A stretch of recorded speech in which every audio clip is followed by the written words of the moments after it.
TV Telugu first news కి స్వాగతం. ముందుగా వార్తల్లోని ముఖ్యాంశాలు. ఏపీ స్థానిక ఎన్నికల్లో బీసీలకు భారీ రిజర్వేషన్లు ఇస్తామన్న చంద్రబాబు గ్రామీణ ప్రాంతాల్లో 34%, పట్టణాల్లో 33.13%. బీసీల రాజకీయ ప్రాతినిధ్యం పెంచేందుకు కీలక నిర్ణయం. మున్సిపల్ చైర్మన్లు, మేయర్లకు ప్రత్యక్ష ఎన్నికలు. సీఎంకు కళ్ళు రుచి చూపిస్తారన్న మహేష్ కుమార్ గౌడ్. రేవంత్ కళ్ళు రుచి చూడాలని వ్యాఖ్య. కళ్ళు అంటే అమృతం, సీఎంకు రుచి చూపిస్తారని వెల్లడి. సీఎంకు కళ్ళు తాగమన్న PCC chief.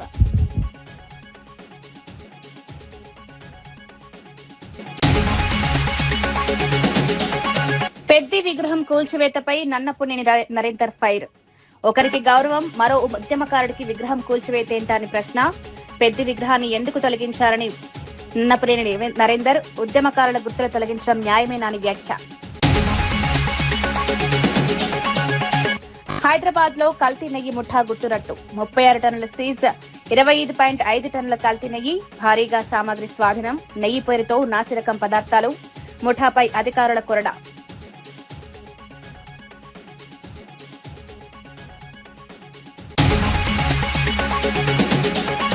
Toll free పనిచేయకపోయినా Janata garage తలుపులు తెచ్చే ఉంటాయన్న హరీష్ రావు. 22A బాధితులకు జనతా గ్యారేజ్ అండా. 22A సమస్య పరిష్కారం లేకపోతే మా దగ్గరకు రండని వ్యాఖ్య. ప్రజల భూముల కోసం పోరాటం ఆపేది లేదన్న హరీష్ రావు. ఆంధ్రప్రదేశ్ కేబినెట్ సమావేశం ముగిసిన అనంతరం ముఖ్యమంత్రి చంద్రబాబు నాయుడు స్థానిక సంస్థల ఎన్నికల్లో బీసీ రిజర్వేషన్లపై కీలక ప్రకటన చేశారు. రాష్ట్రంలోని స్థానిక సంస్థల ఎన్నికల్లో రూరల్ ప్రాంతాల్లో 34%, అర్బన్ ప్రాంతాల్లో 33.13% బీసీ రిజర్వేషన్లు కల్పించనున్నట్లు తెలిపారు. బీసీలకు రాజకీయ ప్రాతినిధ్యం పెంచే దిశగా ప్రభుత్వం నిర్ణయం తీసుకున్నట్లు తెలిపారు. అసెంబ్లీలో ఈ అంశానికి సంబంధించిన వివరాలను ప్రభుత్వం వెల్లడించింది. గతంలో బీసీలకు రిజర్వేషన్ల అమలుపై వివిధ ప్రభుత్వాలు తీసుకున్న నిర్ణయాలను కూడా ప్రభుత్వం ప్రస్తావించింది. స్థానిక సంస్థల్లో బీసీలకు తగిన ప్రాతినిధ్యం కల్పించడం తమ లక్ష్యమని ముఖ్యమంత్రి తెలిపారు. మరోవైపు మున్సిపాలిటీలు, కార్పొరేషన్ల చైర్మన్లు, మేయర్లకు ప్రత్యక్ష ఎన్నికలు నిర్వహించాలని ప్రభుత్వం నిర్ణయించినట్లు చంద్రబాబు ప్రకటించారు. స్థానిక సంస్థల ఎన్నికల నిర్వహణకు అవసరమైన చర్యలు ప్రభుత్వం చేపడుతోందన్నారు. ఈరోజు సభలో మిత్రుడు పవన్ కళ్యాణ్ గారు లేరు కానీ ఆయన మొదటి నుంచి కూడా బీసీలకు న్యాయం చేయాలని మేము ఎలక్షన్ మేనిఫెస్టో రాసినప్పుడు 34% రిజర్వేషన్లు పెట్టినప్పుడు ఒక పక్క పవన్ కళ్యాణ్ గారు, ఇంకో పక్క బీజేపీ నాయకత్వం పూర్తిగా సమర్థించి ముగ్గురం కూడా ఎన్నికలకు వెళ్ళాం. ఆ ఎన్నికలకు వెళ్ళినప్పుడు జీవితంలో ఎన్నో ఎన్నికలు ఫేస్ చేశాం కానీ 2024 ఎన్నికలు ఒక హిస్టరీ. 94% స్ట్రైక్ రేట్, 57% ఓట్లు వచ్చాయంటే అది బీసీల వల్ల, ఈ యొక్క నాయకత్వం యొక్క నమ్మకం వల్ల వచ్చాయని కూడా నేను మీకు తెలియజేస్తున్నాను. అలాంటి హిస్టారికల్ విక్టరీకి కారణమైనటువంటి బీసీలకు న్యాయం చేయడం కోసం ఈరోజు ఒక ప్రత్యేకమైన క్యాబినెట్ పెట్టుకొని చర్చించాం. ఇందులో అధ్యక్ష 3 ప్రధానమైన విషయాల్ని ఈరోజు నిర్ణయం చేశాం. చాలా ఉన్నాయి కానీ 3 ప్రధానంగా నిర్ణయాలు చేశాం. బీసీలకు గ్రామీణ స్థానిక సంస్థల్లో 34% రిజర్వేషన్లు చట్టంలో ఏముందో అది కల్పిస్తాం. అది మొదటి నిర్ణయం. పట్టణ స్థానిక సంస్థల్లో 33.33% రిజర్వేషన్లు కల్పిస్తాం. ఈ 2 కూడా చట్టంలో ఉన్నాయి అధ్యక్ష, అది కూడా నేను వస్తాను. ఇంకొక పక్కన అర్బన్ లోకల్ బాడీలో మేయర్. యాదగిరిగుట్టలో సుమారు 42,000 ఎకరాల భూమిని 22A నిషేధిత జాబితాలో చేర్చిన అంశంపై మంత్రి కోమటిరెడ్డి వెంకటరెడ్డి కీలక వ్యాఖ్యలు చేశారు. ఈ విషయం ప్రతిపక్షాలు తాజాగా బయటపెట్టినప్పటికీ 3 నెలల క్రితమే అక్కడి స్థానిక ఎమ్మెల్యే తన దృష్టికి తీసుకొచ్చారని తెలిపారు. భూములను 22A జాబితాలో చేర్చిన విషయం గురించి అప్పుడే ముఖ్యమంత్రి రేవంత్ రెడ్డికి సమాచారం ఇచ్చినట్లు మంత్రి వెల్లడించారు. ఇంత పెద్ద మొత్తంలో భూములు నిషేధిత జాబితాలోకి వెళ్లడం వెనుక ఉద్దేశపూర్వక చర్య ఉండొచ్చని అనుమానాన్ని వ్యక్తం చేశారు. ప్రజల ఆస్తి హక్కులకు ఇబ్బంది కలగకుండా సమస్యను పరిష్కరించాల్సిన అవసరం ఉందన్నారు. యాదగిరిగుట్ట ప్రాంతంలో భూముల విషయంలో స్థానిక ప్రజలు ఎదుర్కొంటున్న సమస్యలను ప్రభుత్వం గుర్తించిందని తెలిపారు. నిషేధిత జాబితాలో భూములు ఎలా చేరాయి, ఎవరి నిర్ణయం మేరకు ఈ ప్రక్రియ జరిగింది అనే అంశాలను అధికారులు పరిశీలించాలని సూచించారు. నిజమైన భూ యజమానులకు ఇబ్బందులు కలగకుండా చర్యలు తీసుకోవాల్సిన బాధ్యత ప్రభుత్వంపై ఉందన్నారు. యాదగిరిగుట్టలో కూడా 42,000 ఎకరాలు ప్రొవిజన్లో పెట్టినట్టు నాకు ఐలయ్య గారు అక్కడ స్థానిక ఎమ్మెల్యే చెప్పి బాధపడ్డారు.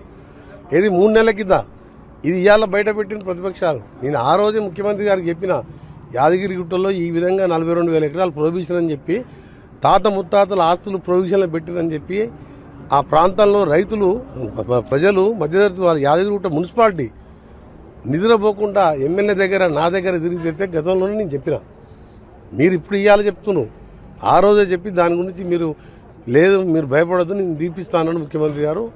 ఇది ఎవరో ఉద్దేశపూర్వకం చేసినట్టుగా అనిపిస్తుంది. విద్యార్థులు తమ న్యాయమైన డిమాండ్లను ప్రజాస్వామ్య పద్ధతిలో తెలియజేసేందుకు నిరసన చేపడితే అనుమతి నిరాకరించడం ఎంతవరకు సమంజసమని మాజీ ఎమ్మెల్యే ఆనంద్ మెతుకు ప్రశ్నించారు. స్పీకర్ పర్యటన ఉందనే కారణంతో విద్యార్థుల నిరసనకు అనుమతి ఇవ్వకపోవడం సరికాదన్నారు. ప్రజాస్వామ్యంలో విద్యార్థుల గొంతును ప్రభుత్వం వినాల్సిన బాధ్యత ఉందని పేర్కొన్నారు. కార్యక్రమాలకు అనుమతులు నిరాకరించినంత మాత్రాన విద్యార్థుల సమస్యలు పరిష్కారం కావన్నారు. విద్యార్థులు ఎదుర్కొంటున్న సమస్యలను ప్రభుత్వం అధికారులు సీరియస్ గా తీసుకోవాలని డిమాండ్ చేశారు. ముఖ్యంగా జీవో 97ను వెంటనే రద్దు చేయాలని కోరారు. విద్యార్థుల భవిష్యత్తుకు సంబంధించిన అంశాల్లో ప్రభుత్వం చర్చలకు ముందుకు రావాలని సూచించారు. శాంతియుతంగా నిరసన తెలిపే హక్కు ప్రతి పౌరుడికి ఉందన్నారు. విద్యార్థులు తమ సమస్యను ప్రజాస్వామ్యబద్ధంగా తెలియజేస్తున్న సమయంలో వారిని అడ్డుకోవడం ద్వారా సమస్య మరింత తీవ్రమవుతుందని హెచ్చరించారు. ప్రభుత్వం విద్యార్థులతో చర్చించి వారి అభ్యర్థనలు పరిశీలించాలని కోరారు. సబ్ ఇంజనీర్లో ఇట్లా కావాలంటే ఆ డిప్లొమా తోటి వెళ్ళిపోయేటటువంటి వాళ్ళు లేదు, ఇంకా పై చదువులకు పోవాలనుకుంటే, బీటెక్ చదవాలనుకుంటే ఈ 3 years కోర్స్ అయిపోయిన తర్వాత ఫస్ట్ ఇయర్ కాకుండా డైరెక్ట్ సెకండ్ ఇయర్ బీటెక్ లోపల జాయిన్ కావడానికి అవకాశం ఉంటుండే. దాన్నే లాటరల్ ఎంట్రీ అంటుండ్రి, లాటరల్ ఎంట్రీ. అయితే ఇప్పుడు ఏం చేసిండు రేవంత్ రెడ్డి గారు అంటే, పాపమైన చాలా చదువుకున్నటువంటి చదువుల మంత్రి కదా, కాబట్టి ఏం చేసుకొచ్చిండంటే కలెగుర గంపలాగా చేసుకొస్తున్నాడు.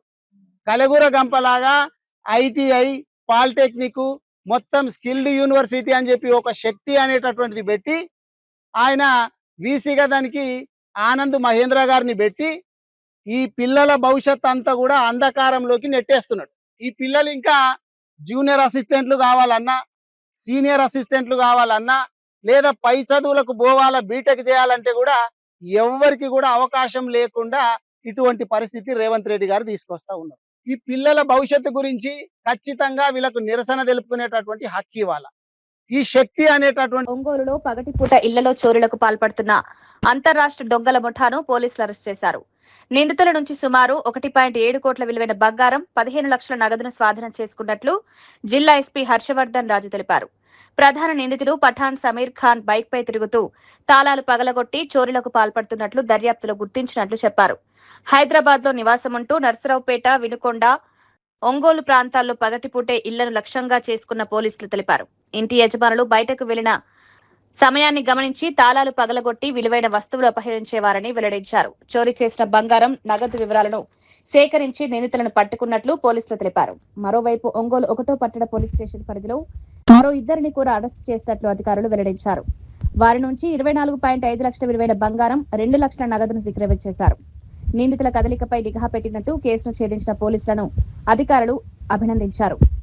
వర్క్ చేస్తూ ఉండే సో దీంట్లో మనము బాగా ఎఫర్ట్స్ చేసిన దాని మీద ఈరోజు అఫెండర్ని మనం పట్టుకోవడం జరిగింది. అతని పేరు వచ్చి సమీర్ ఖాన్ అలియాస్ సోహైల్ ఖాన్. అట్లాగే అతని పేరు ఇంకా చాలా అలియాసెస్ ఉన్నాయి. మొహమ్మద్ సమీర్ ఖాన్, పఠాన్ సమీర్ ఖాన్, షోహెబ్ ఖాన్, ఇట్లా చాలా నేమ్స్ తోటి ఇతను డిఫరెంట్ స్టేట్స్లో అఫెన్సెస్ చేస్తున్నాడు. మన ఏపీలో ఒక 8 కేసెస్, తెలంగాణలో ఒక 2 కేసెస్, తర్వాత పోతే కర్ణాటకలో ఒక 8 కేసెస్, అట్లా దరిదాపు ఒక 18 కేసెస్ దాకా మనకు ఇతను అడ్మిట్ అయినటువంటి కేసెస్. బాగా నోటోరియస్ అఫెండర్. ఈరోజు మనం ఇతని గురించి కంటిన్యూస్గా ఎఫర్ట్స్ చేస్తుంటే ఈరోజు మనకు క్రెడిబుల్ ఇన్ఫర్మేషన్ వచ్చా ఇతను మళ్ళీ టువర్డ్స్ ఒంగోలు వస్తున్నాడు, చేస్తున్నాడు అనే దాని మీద మనం దానికి సంబంధించి మన ఆఫీసర్స్ వాళ్ళ టీమ్స్ అన్నీ కూడా అలర్ట్ అయ్యి దాని మీద వర్క్ చేసిన దాని మీద ఈరోజు ఆఫ్టర్నూన్ మనం అతన్ని ఆలాప్ సెంటర్ దగ్గర కస్టడీలో తీసుకోవడం జరిగింది. అట్లాగే వెహికల్ కూడా చూస్తే మనకు దాంట్లో గోల్డ్ ఇవన్నీ కూడా మనము రికవర్ చేయడం జరిగింది. నిజానికి ఇతను చాలా డిస్ట్రిక్ట్స్లో అఫెన్సెస్ చేస్తున్నాడు. ఇప్పుడు నూజివీడ్లో అఫెన్స్ చేస్తున్నాడు, వెనుకొండలో అఫెన్స్ చేస్తున్నాడు, నర్సరావుపేటలో అఫెన్స్ చేస్తున్నాడు, అన్ని పెద్ద పెద్ద అఫెన్సెస్. సో అన్ని జిల్లాల ఆఫీసర్స్ అందరూ కూడా వీళ్ళ కోసం ఎఫర్ట్స్ చేస్తున్నారు. బట్ మన వాళ్ళు చాలా బాగా ఫోకస్డ్గా చేయటం వల్ల ఈరోజు మనం ఈ అఫెండర్ని పట్టుకోగలిగాము. అతని నుంచి మనము దరిదాపు 682 గ్రాములు బంగారం అతని నుంచి రికవర్ చేసాం. దాదాపు 1,03,00,000 వర్త్ ఉన్న గోల్డ్. అదే కాకుండా అతని పొజిషన్లో ఒక 15 lakhs క్యాష్ రికవర్ చేసాము. అట్లాగే ఇతను ఒక అఫెన్స్కి సంబంధించి గోల్డ్ని డిస్పోజ్ చేసి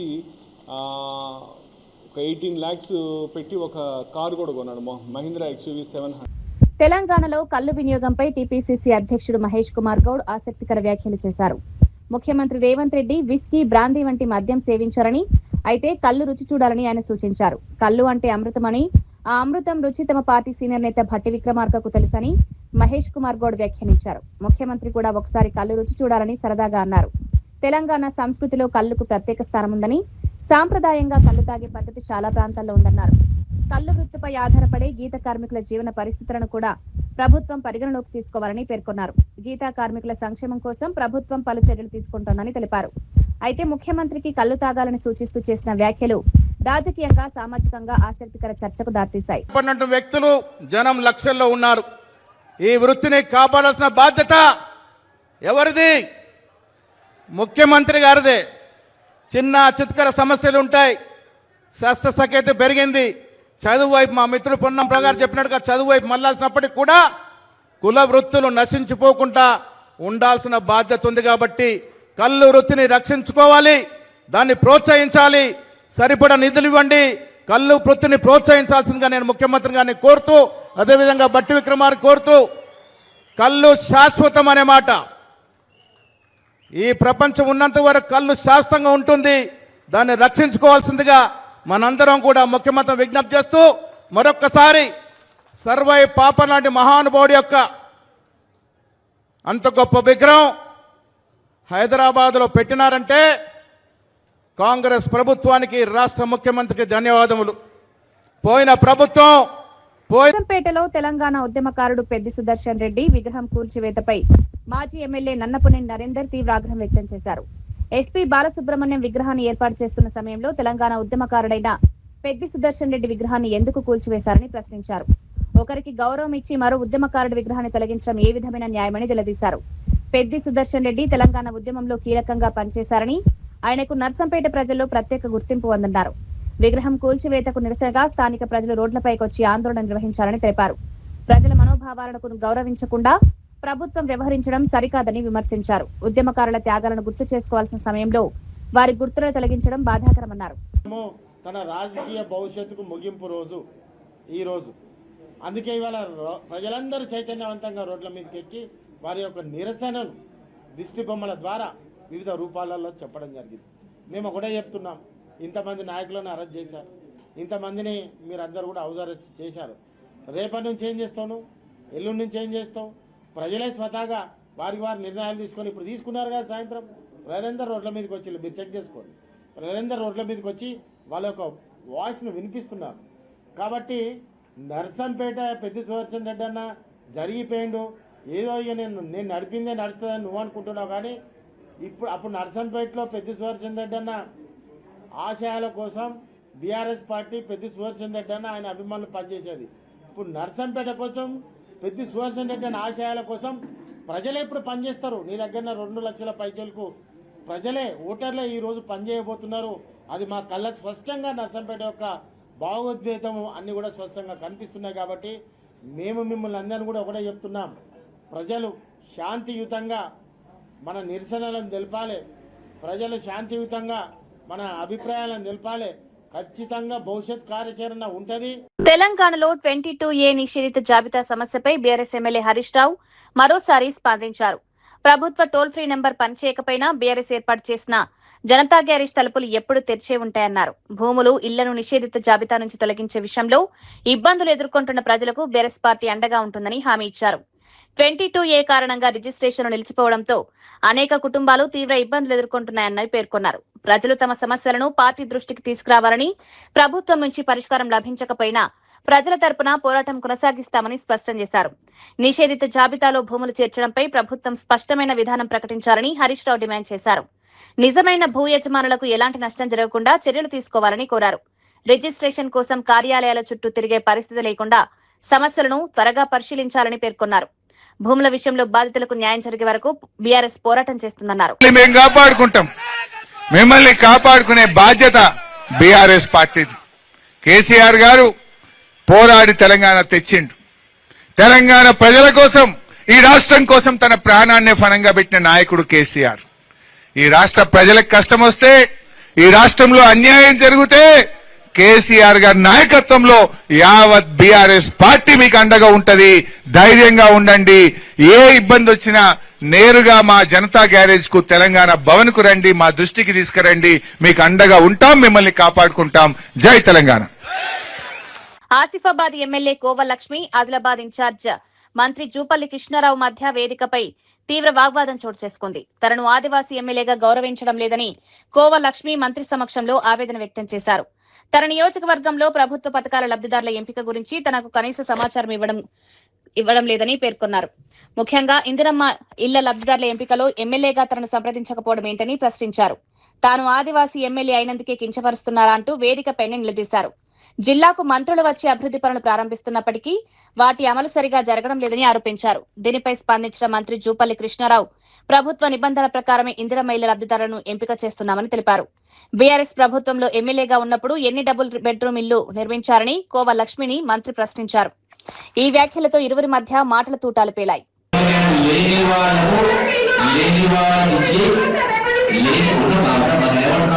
లేని వాళ్ళ నుంచి తప్పు చేసి రాకపోయింది. వినమ్మా, మీరు ఎవరైనా గోవుల సీలు ఇచ్చి ఉంటే మీరు రాకపోయింది, లేని వాళ్ళకి ఇవ్వలేదు, ఉన్న వాళ్ళకి ఇచ్చిండ్రు. రాసి ఇవ్వండి, అటువంటి ఎంక్వైరీ చేసి వాళ్ళు క్యాన్సిల్ చేసి వాళ్ళ పైన చెడులు చూసిపెట్టే కార్యక్రమం. మూడో విషయానికి సంబంధించి వీళ్ళు మాట్లాడారు. టెండర్ గురించి ఎప్పుడు జరిగింది?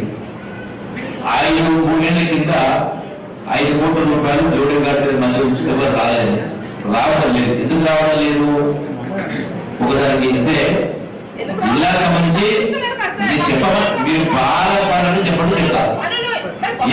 ఎందుకు రావడం లేదు చెప్పమంటే, కొత్తగూడెం జిల్లా అశ్వరావుపేటలో సర్దార్ సర్వాయి పాపన్న గౌడ్ వేడుకలు, జయంతి వేడుకలు ఘనంగా నిర్వహించారు. ఈ కార్యక్రమానికి సినీ నటుడు సుమన్ ముఖ్య అతిథిగా హాజరై పాపన్న గౌడ్ విగ్రహాన్ని ఆవిష్కరించారు.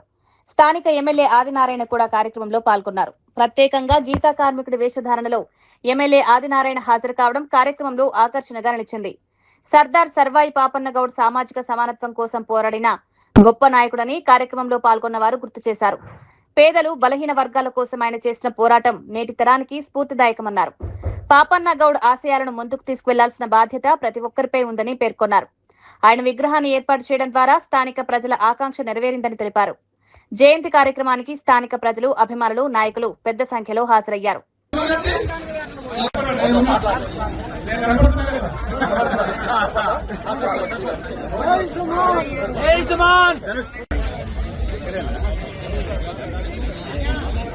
ఈ కార్యక్రమానికి విచ్చేసిన స్థానిక కౌన్సిలర్ గారు బోర్ల రాజేశ్వర్ గారిని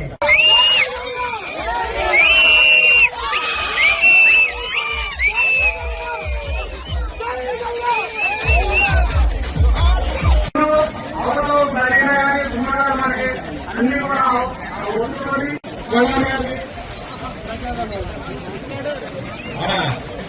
గౌడ సోదరులందరికీ ప్రత్యేక ధన్యవాదాలు. ఈరోజు మా యొక్క అస్తిత్వం కాపాడే విధంగా నోట్ పుస్తకాలు చేసుకుని ర్యాలీ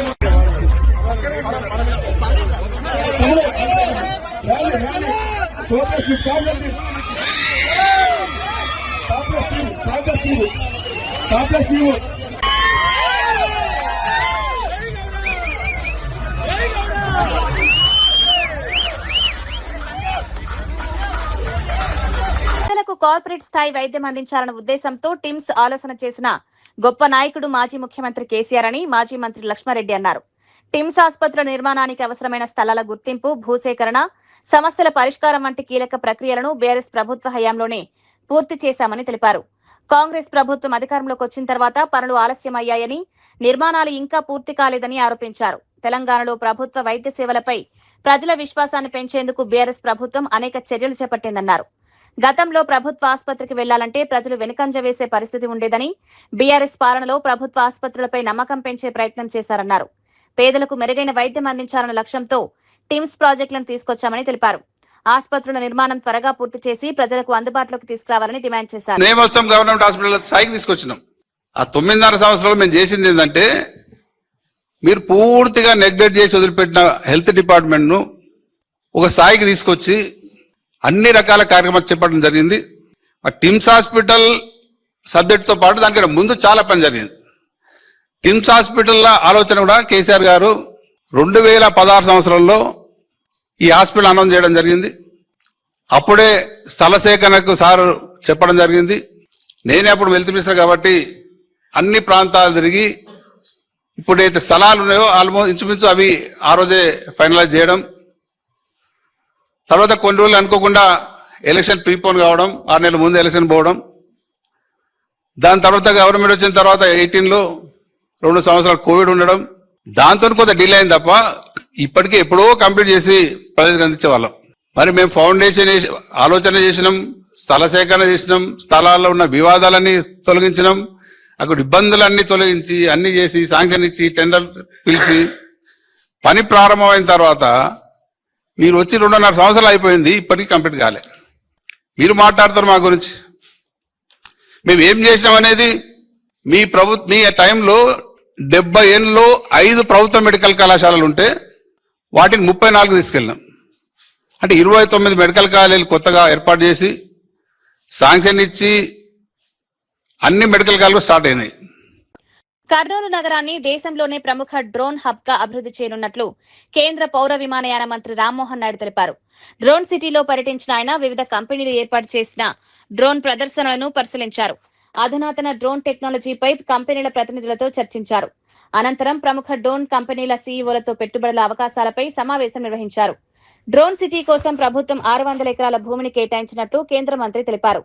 డ్రోన్ రంగానికి ప్రత్యేక పథకాన్ని తీసుకురావడానికి కూడా ప్రభుత్వం ప్రణాళికలు రూపొందిస్తోందన్నారు. రాబోయే 2 ఏళ్లలో డ్రోన్ తయారీ పరిశ్రమ కార్యకలాపాలు ప్రారంభమయ్యే అవకాశం ఉందన్నారు. డ్రోన్ తయారీ రంగం ద్వారా కర్నూలు పరిసర ప్రాంతాల యువతకు భారీగా ఉపాధి అవకాశాలు లభిస్తాయని తెలిపారు. ఈ ప్రాజెక్టు ద్వారా సుమారు 5,000 ప్రత్యక్ష ఉద్యోగాలు, 25,000 పరోక్ష ఉద్యోగాలు ఏర్పడే అవకాశం ఉందని వివరించారు. ఎలా పెంచొచ్చు, డ్రోన్స్ తాలూకా తయారీ మన దేశంలో ఎలా పెంచొచ్చు అన్న ఉద్దేశంతో ఒక మంచి స్కీమ్ కూడా తీసుకొని వచ్చాం. అది ఇండస్ట్రీకి కూడా చెప్పాం, వాళ్ళకు కూడా అడ్వాంటేజ్ తీసుకోమని కూడా ఈ సభాముఖంగా తెలియజేశాం. ఈరోజు ఇంత చక్కగా రావడానికి కాస్త ఇబ్బంది అయినా సరే 150 కంపెనీల నుంచి రిప్రజెంటేటివ్స్ దేశం మొత్తం మీద డ్రోన్స్కి సంబంధించిన వాళ్ళందరూ కూడా ఇక్కడ విచ్చేసి, వాళ్ళు హైదరాబాద్ ఎయిర్పోర్ట్లో దిగితే అక్కడ నుంచి బస్సు వేసుకొని వాళ్ళందరూ కూడా వచ్చిన తర్వాత ఇక్కడికి వచ్చిన తర్వాత ఒక్కరు కూడా మేము ఇబ్బంది పడ్డామని చెప్పలా. అందరూ కూడా ప్రెజెంటేషన్స్ చూసి, ఇక్కడ స్టేట్ గవర్నమెంట్ చేస్తుంది చూసి మెచ్చుకున్నారు. ఇంత మంచిగా ఇక్కడ డ్రోన్స్ చేస్తున్నారంటే, డ్రోన్స్ కంపెనీస్కి ఇక్కడ ఆదరిస్తున్నారనంటే మేము నెక్స్ట్ ఫ్యూచర్ ఎక్స్పాన్షన్ ఇక్కడే చేస్తాం, మాకు భూమి ఎలా ఇస్తారన్న దాని మీద ఈరోజు అందరూ కూడా మాట్లాడుతున్నారు. సో రానున్న కాలంలో డ్రోన్ సిటీ ఏదైతే ఉందో దేశంలోనే కాకుండా ప్రపంచంలోనే ఒక హబ్గా ఇది మారబోతుంది. దీనికి కారణం మొట్టమొదటిగా మన ముఖ్యమంత్రి వర్యులు చంద్రబాబు నాయుడు గారు, ఆయన విజన్ కూడా. భారతదేశంలో ఎన్ని గ్రామాలు ఉన్నాయో ప్రతి గ్రామంలో అట్లీస్ట్ ఒక డ్రోన్ ఉండాలన్నా 6 లక్షల పైగా డ్రోన్లు మన భారతదేశంలో ఉండాలి. ప్రస్తుతం ఉన్న డ్రోన్లు 40,000కు పైగా ఉన్నాయంటే ఇంకెంత మార్కెట్ మనకుందో ఒకసారి గ్రహించండి. ఆ మార్కెట్ని ట్యాప్ చేయడానికే ప్రభుత్వం తరపున రాష్ట్ర ప్రభుత్వం, కేంద్ర ప్రభుత్వం కలిసి ఈ డ్రోన్ సిటీని ఫుల్ సక్సెస్ఫుల్గా ముందుకు నడిపించాలని మా ప్రయత్నం మేము చేస్తున్నాం. ఇందులో మరొక ముఖ్యమైనటువంటిది ఏంటంటే, ఈ డ్రోన్ సిటీ ఓర్వకల్లో ఏర్పాటు అయిన తర్వాత ఉద్యోగాలు మన యువతీయువకులకే వస్తాయి. ఇక్కడ ఏర్పాటు చేసిన తర్వాత ఇప్పుడు చాలామంది చెప్పారు స్కిల్లింగ్ ఇప్పించండి, స్థానికులకి మంచి స్కిల్లింగ్ ఇప్పించండి, సో వాళ్ళే ఇక్కడ పనిచేసే విధంగా చేస్తారని దాని మీద కూడా మంచి కరికులం తయారు చేసి డ్రోన్స్లో పైలట్స్ అవ్వడానికి కానీ డ్రోన్ కంపెనీలో పనిచేయడానికి మినిమం ఏదైతే స్కిల్లింగ్ కావాలో వాటి మీద కూడా దృష్టి పెట్టి స్థానికంగా ఇక్కడ కర్నూలులో కానీ ఓర్వకల్లో లోకల్గా ఉండే వాళ్ళకి ఎక్కువ శాతం ఉద్యోగాలు వచ్చే విధంగా ఇది తీసుకుంటాం. ఎందుకనంటే అది కూటమి ప్రభుత్వం తాలూకా ఎజెండా ఉద్యోగ కల్పన అనేది. ఆంధ్రప్రదేశ్ అసెంబ్లీ స్థానిక సంస్థల ఎన్నికల్లో బీసీ రిజర్వేషన్ అంశంపై కీలక చర్చ జరిగింది. బీసీలకు రిజర్వేషన్లు కల్పించడంలో గత టీడీపీ ప్రభుత్వాల పాత్రను మంత్రులు ప్రస్తావించారు. 1987లో ఎన్టీఆర్ ప్రభుత్వం బీసీలకు 20% రిజర్వేషన్లు కల్పించిందని, 95లో చంద్రబాబు ప్రభుత్వం రిజర్వేషన్లను 34% పెంచిందని వివరించారు. గత వైఎస్ఆర్సీపీ ప్రభుత్వం బీసీ రిజర్వేషన్లను 24% తగ్గించిందని ఆరోపించారు. దీంతో సుమారు 16,800 మంది రాజకీయ పదవులను కోల్పోయారని పేర్కొన్నారు. బీసీలకు న్యాయం చేసేందుకు కూటమి ప్రభుత్వం ప్రత్యేక చర్యలు తీసుకుంటుందన్నారు. స్థానిక సంస్థల ఎన్నికల్లో 34% బీసీ రిజర్వేషన్లు అమలు చేయాలని ప్రభుత్వం నిర్ణయించినట్లు చెప్పారు. ఇందుకోసం బీసీ ప్రొడక్షన్ యాక్ట్ తీసుకురావడానికి చర్యలు చేపడుతున్నామని వెల్లడించారు. పదవుల కోసం మరి కేబినెట్ లో 34% రిజర్వేషన్ అమలు పరచడం నిజంగా ఈ వేదిక ద్వారా ఈ దేవాలయం లాంటి అసెంబ్లీ సాక్షిగా బీసీలందరి తరఫున ధన్యవాదాలు తెలియజేస్తూ థ్యాంక్ యూ అధ్యక్ష. ముఖ్యమంత్రి గారు ఈ రోజు కేబినెట్ సమావేశం ప్రత్యేకంగా పెట్టి ఒక చారిత్రాత్మకమైనటువంటి నిర్ణయం తీసుకున్నారు. ఏదైతే 1994 చట్టంలో 34% స్థానిక సంస్థల్లో పంచాయతీరాజ్లో రిజర్వేషన్లు ఇవ్వాలని, అదేవిధంగా మున్సిపాలిటీలో 33% 1 పాయింట్ రిజర్వేషన్లు ఇచ్చి ఎలక్షన్లకు వెళ్లాలని ఒక చారిత్రాత్మకమైనటువంటి నిర్ణయం తీసుకున్నారని చెప్పి ఈ సందర్భంగా తెలియజేస్తున్నాను. ఈ నిర్ణయం ఎవరు ఊహించలేదు, ఎవరు అనుకోలేదు. మళ్ళీ బలహీన వర్గాలకి ఈ రిజర్వేషన్స్ వచ్చి రేపు మాకు ఇన్ని పదవులు వస్తాయని ఎవరు కూడా ఊహించలేదు అధ్యక్ష. ఈరోజు ముఖ్యమంత్రి గారు ఆ నిర్ణయం తీసుకోవడం చాలా ఆనందంగా ఉంది, చాలా సంతోషంగా ఉంది.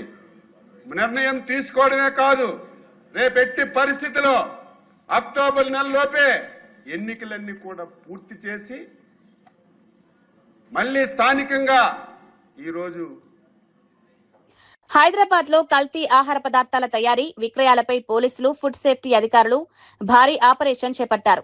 ప్రజల ప్రాణాలతో చెలగాటమాడుతున్న కల్తీ కేటగాళ్లపై ప్రత్యేక నిఘా పెట్టిన Hyderabad food adulteration surveillance team food safety department అధికారులతో కలిసి తనిఖీలు నిర్వహించింది. ఈ ఆపరేషన్ లో కల్తీ నెయ్యి తయారు చేసి విక్రయిస్తున్న ముఠాల వ్యవహారం వెలుగులోకి వచ్చింది. అధికారులు భారీగా కల్తీ నెయ్యి తయారీకి ఉపయోగించే పదార్థాలను స్వాధీనం చేసుకున్నారు. మొత్తం సుమారు 36 టన్నుల కల్తీ నెయ్యి తయారీ సామాగ్రిని సీజ్ చేసినట్లు నగర పోలీస్ కమిషనర్ సజ్జనార్ తెలిపారు. ఇందులో 25.5 టన్నుల కల్తీ నెయ్యి, 8.7 టన్నుల క్రీమ్, 1200 లీటర్ల పామాయిల్, 600 లీటర్ల వనస్పతి, డాల్డా తదితర పదార్థాలు ఉన్నట్లు అధికారులు వెల్లడించారు. నెయ్యి పేరుతో నాణ్యత లేని పదార్థాలను తయారు చేసి ప్రజలకు విక్రయిస్తున్నారని గుర్తించారు. ఆహార పదార్థాల్లో కల్తీకి పాల్పడే వారిపై కఠిన చర్యలు తీసుకుంటామని అధికారులు హెచ్చరించారు. ఒకటి, ఈ మిల్క్ ఫ్యాట్ లో కొన్ని మిల్క్ ఫ్యాట్ రిప్లేస్ చేసి దీంట్లో పామ్ ఆయిల్ మిక్స్ చేయడం, ఫ్లేవర్ కోసం ఇది అరోమాటిక్ ఫ్లేవర్ కోసం ఇది సిఈసి కెమికల్ మిక్స్ చేయడం, తర్వాత టెక్స్చర్ కోసం స్టార్చ్ మిక్స్ చేయడం, రవ వేరే ఉప్మా ఈ టైప్ లో స్టార్చ్ మిక్స్ చేసి అది టెక్స్చర్ క్రియేట్ చేస్తారు. సో అది ఒక టైప్ లో వైలేషన్స్ ఉంది. So without milk fat skimmed milk powder ఉంది, దీంట్లో 0 ఫ్యాట్ ఉంది మిల్క్ ఫ్యాట్. వాళ్ళు పామ్ ఆయిల్ మిక్స్ చేయడం, తర్వాత ఈ CEC chemical flavouring agent mix చేయడం అండ్ స్టార్చ్ మిక్స్ చేయడం నడుస్తుంది. సో ఈ రకాలుగా వాళ్ళు ఈ ఘీ ప్రిపేర్ చేస్తున్నారు. 100 లీటర్లో ఘీలో 15 to 20 litres palm oil mix చేస్తారు. ఆ టేస్ట్ మేనేజ్ చేయడానికి మళ్ళీ 7 to 8 kgs వనస్పతి మిక్స్ చేస్తారు. ఈ రెస్టారెంట్స్, టిఫిన్ సెంటర్స్ చాలా చోట్ల కూడా స్వీట్లు కూడా మనము ప్యూర్ నీ స్వీట్ అని చెప్తుంటారు. కూడా ఒక రకమైన అడల్ట్రేషన్ ఉంటుంది. ఈ మధ్యలో మనము ఆయుర్వేదిక్ లో కూడా చాలా నెయ్యి వాడుతున్నారు. ఆ నెయ్యి ఆయుర్వేదిక్ డాక్టర్స్ కి ఇచ్చే నెయ్యి కూడా ఒక రకమైన అది కూడా అడల్ట్రేషన్ ఉంటుంది. ఇట్లా వాళ్ళు ఆ ఘీ అమ్మడం జరుగుతుంది. ఈ మిల్క్ క్రీమ్ కూడా బయట నుంచి రావడం జరుగుతుంది. Mainly Haryana, Maharashtra, UP, MP, Gujarat, Karnataka, Tamil Nadu నుంచి కూడా వాళ్ళు తెచ్చుకోవడం జరుగుతుంది. ఖమ్మం జిల్లా ఏదులాపురం మున్సిపాలిటీ పరిధిలోని పోలేపల్లి షిరిడి సాయినాథ్ నగర్ లో పీఎం శ్రీ కేంద్రీయ విద్యాలయ 2026-27 విద్యా సంవత్సరానికి సంబంధించిన విద్యాలయాల మేనేజ్మెంట్ కమిటీ సమావేశం నిర్వహించారు. జిల్లా collector VMC chairman Divakar TS అధ్యక్షతన ఈ సమావేశం జరిగింది. పాఠశాలలో విద్యా ప్రమాణాలు, పరీక్షా ఫలితాలు, విద్యార్థుల ప్రవేశాలు, సహపాఠ్య కార్యక్రమాల అమలు వంటి అంశాలపై అధికారులు సమగ్రంగా సమీక్షించారు. పీఎం శ్రీ కార్యక్రమాల అమలు తీరుపై కూడా వివరాలు తెలుసుకున్నారు. డిజిటల్ విద్యా విధానం, పాఠశాలలో అందుబాటులో ఉన్న మౌలిక వసతులు, విద్యార్థుల భద్రతకు తీసుకుంటున్న చర్యలపై చర్చించారు. పాఠశాల అభివృద్ధికి చేపడుతున్న పనుల పురోగతిని అధికారులు వివరించారు. విద్యార్థులకు నాణ్యమైన విద్య అందించడంతో పాటు ఆధునిక సాంకేతికతను ఉపయోగించుకునే అవకాశాలు కల్పించాలని సూచించారు. పాఠశాలలో విద్యా వాతావరణం మెరుగుపరిచేందుకు అవసరమైన చర్యలు తీసుకోవాలని అధికారులకు సూచన చేశారు.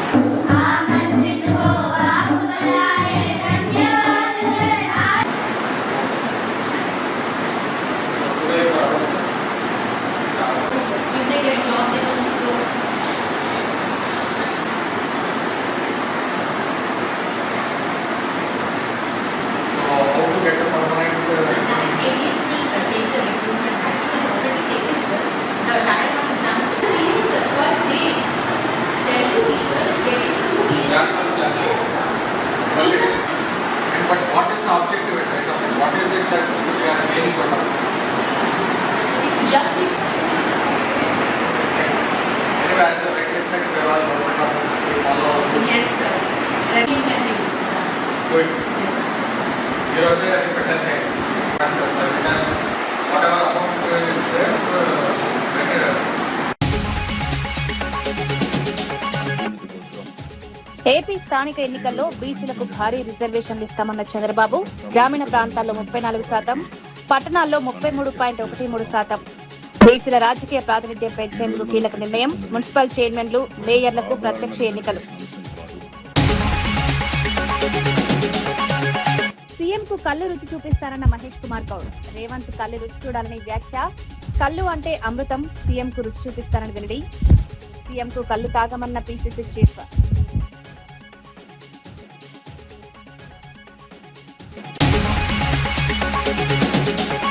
పెద్ది విగ్రహం కూల్చివేతపై నన్నపునేని నరేందర్ ఫైర్. ఒకరికి గౌరవం, మరో ఉద్యమకారుడికి విగ్రహం కూల్చివేతేంటా అని ప్రశ్న. పెద్ది విగ్రహాన్ని ఎందుకు తొలగించారని నన్నపునేని నరేందర్. ఉద్యమకారుల గుర్తులు తొలగించడం న్యాయమేనా అని వ్యాఖ్య. హైదరాబాద్ లో కల్తీ నెయ్యి ముఠా గుట్టురట్టు. 36 టన్నుల సీజ్, 25.5 టన్నుల కల్తీ నెయ్యి, భారీగా సామాగ్రి స్వాధీనం. నెయ్యి పేరుతో నాసిరకం పదార్థాలు. ముఠాపై అధికారుల కొరడా.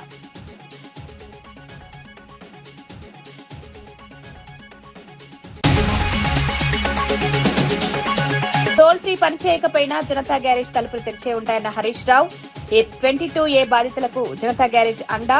22A సమస్య పరిష్కారం లేకపోతే మా దగ్గరకు రండని వ్యాఖ్య. ప్రజల భూముల కోసం పోరాటం ఆపేది లేదన్న హరీష్ రావు. నాటి వార్తా విశేషాలు మరో బులెటిన్లో మళ్ళీ కలుద్దాం. నమస్కారం.